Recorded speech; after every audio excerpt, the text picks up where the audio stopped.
She is dying to ask him out on a date. Oh, God. He's so dreamy. He's so dreamy. But he's also my boss.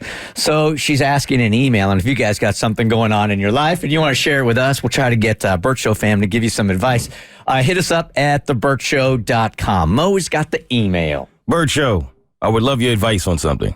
I don't want to cross the line or jeopardize a professional opportunity. I also don't want to pass up an opportunity for love. I work at a job during the holiday season. It isn't my main source of income, but the job I am doing is something I really enjoy doing and something I love to expand on and make a career. I only have a few weeks left of this job for the year, but I am very much looking forward to doing it next year. The guy I'm working for this year took over for the people I worked for the last few years.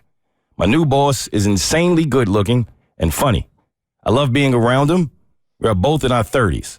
While I have liked spending time with him these last few weeks, I'd like to get to know him more. If he were anyone else, I'd invite him for a drink or coffee. Then I'd just see what happens from there. Since I work for him, I'm not sure if that would seem inappropriate.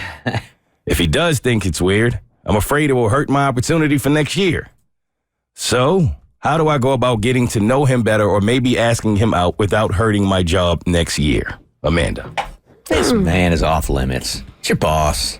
It's going to be weird. It's off limits. It's so funny you say that because I saw a reel on Instagram yesterday of a woman who's all decked out, looking gorgeous in her holiday attire to go to the company's holiday party. And she's rocking a bump, looking beautiful. And the text over top of the video says, "Don't mind me, just getting ready for the company party that I no longer work for because I'm a stay-at-home wife and I married a manager." Wait, what? So she married a manager, became a stay-at-home wife, and got pregnant with his baby. And she's like, "Don't mind me, just going to the company party where I no longer work because I married a manager, became a stay-at-home wife, and now I'm having his baby." Okay, all right. I feel like the universe showed me that for a reason. Girl, shoot your shot. You think? Yeah. If it's a seasonal job, after it's over, so do this in January. I don't know. Everybody's really busy right now. I don't know if you would, you need to pursue it at this very second.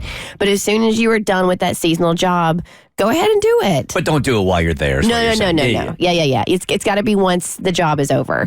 And I know you want to go back and do it again next year.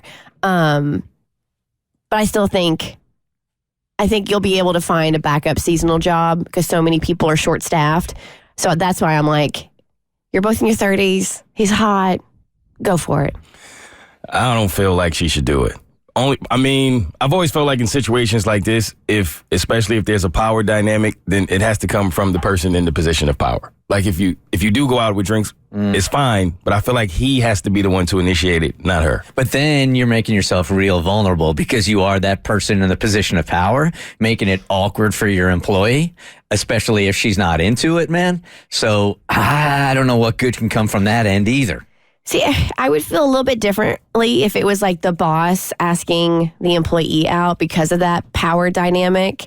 But since it's her and it's her boss, yeah, after the seasonal job is over, go ahead, ask him out for coffee or a drink or whatever and see if there's a vibe there. And if there is, go for it and try to find yourself a different seasonal job next year. Okay, so let's try to work with what's safe. Okay, because this is a seasonal job. If you go for it now, you could mess things up, right? And he might not even be open to it now because you are his employee. Mm-hmm. So, Cassie, Kristen, I'm asking you guys right now, what can she do to start reeling him in now without it being super obvious, but just setting it up for when she's not there for this seasonal job?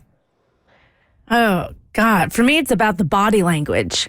Like, your stare is just a little bit extra long, but not weird, like, serial killer, creepy stare. Like, you have to be, like, feeling the vibe. Or a small, quiet smile between the two of you. Mm-hmm. Stuff like that, I think, really sets the stage and primes it for that kind of interaction down the line. Then it's not a total out-of-left-field surprise. Mm-hmm. No, man, I think you got to mind your P's and Q's. Like, avoid them. Not avoid him, but just be a good employee. Like, there isn't no flirting on the job, nothing like that, because you don't want anything deemed inappropriate.